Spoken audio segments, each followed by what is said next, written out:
এক টুকরো চিকেন দিয়ে আজ আমি অনেকগুলো পাকোড়া তৈরি করব। আমি হাড় ছাড়া এক টুকরো চিকেন নিলাম। আর চিকেনটাকে একটু ছোট পিস করে কেটে নিতে হবে,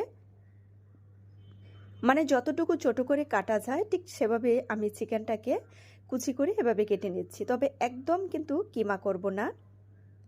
তো চিকেনটা কিন্তু একদম রেডি। আমি এখানে একটা আলু ছুলে নিয়েছি। আলুটাকে প্রথমে একটু পাতলা শেপ করে এভাবে কেটে নিচ্ছি। তারপর এটাকে আমি একদম চিকচিক করে কেটে নেব, মানে একটু ছোট করে কেটে নেব যেন সহজে সিদ্ধ হয়ে যায়।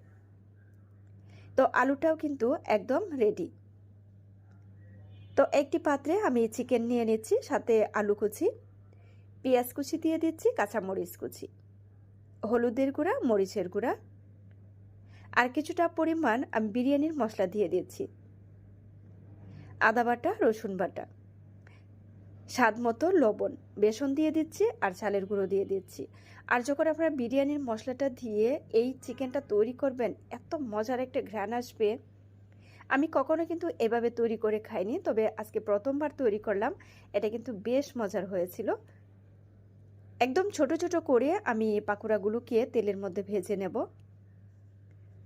আর এইভাবে দেখা যায় পাকোড়া তৈরি করলে অল্প চিকেন দিয়ে অনেকগুলো পাকোড়া তৈরি করা যায়। একটু সময় নিয়ে ভাজতে হবে, তাহলে এটা অনেক বেশি মুচমুচে হবে। ঝটপট তৈরি হয়ে গেল অল্প চিকেন দিয়ে অনেকগুলো পাকোড়া। তবে আপনারা কিন্তু বাসায় এভাবে ট্রাই করতে পারেন।